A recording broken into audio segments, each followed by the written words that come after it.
तुमचं नाव? माझं नाव किरण शंकरराव सोनारे, वय 49, राहणार भुसावळे. तुम्हाला काय त्रास होता? मला गुडघ्यांचा त्रास होता आणि पाठदुखीचा. आता थेरपी नंतर तुम्हाला कसं वाटतंय?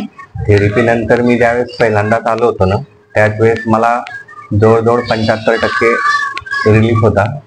त्यानंतर ज्यावेळेस आणखी आलो त्यानंतर आणखी खूप बरं वाटलं आणि ज्यावेळेस माझी 3 दिवसाची पूर्ण ट्रीटमेंट झाली त्यावेळेस पूर्ण ओके झालो होतो मी.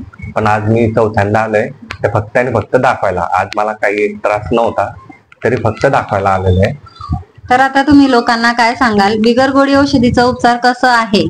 ऍक्च्युली बघायला गेलं तर हा जो उपचार आहे ना, हा फार पूर्वीच्या काळातला आहे. ज्यावेळेस कधी कुठलेच डॉक्टर नसायचे, काही नसायचे, वैद्य असायचे, त्यावेळेस हे आजार नव्हते असतला भांडली.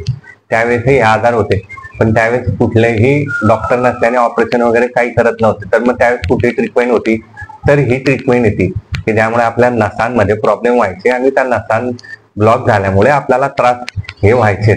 आजकालचे डॉक्टर आपल्याला कधीच सांगणार नाही की हा नसांचा प्रॉब्लेम आहे. ते त्यांचं उत्पन्न वाढवण्यासाठी, त्यांच्या फायद्यासाठी आपले ऑपरेशन करतात. पण इथे तसं काहीच नाहीये. तर इथे आपल्या शरीरातल्या जेवढ्या नसा आहेत, जो आजार असेल तो तर आपल्या इथे बरा होतोच, पण त्या व्यतिरिक्तही आपल्या शरीरातील जे आपल्याला माहित नसलेल्या नसा ज्या असतात ब्लॉक झालेला, तरी आताही आपल्याला ते मोकळ्या करून देतात. त्यामुळे आपल्या शरीरात आताचा जो काही आजार असेल तो किंवा भविष्यात काही येणारा असेल तर तो इथे बरा होतो.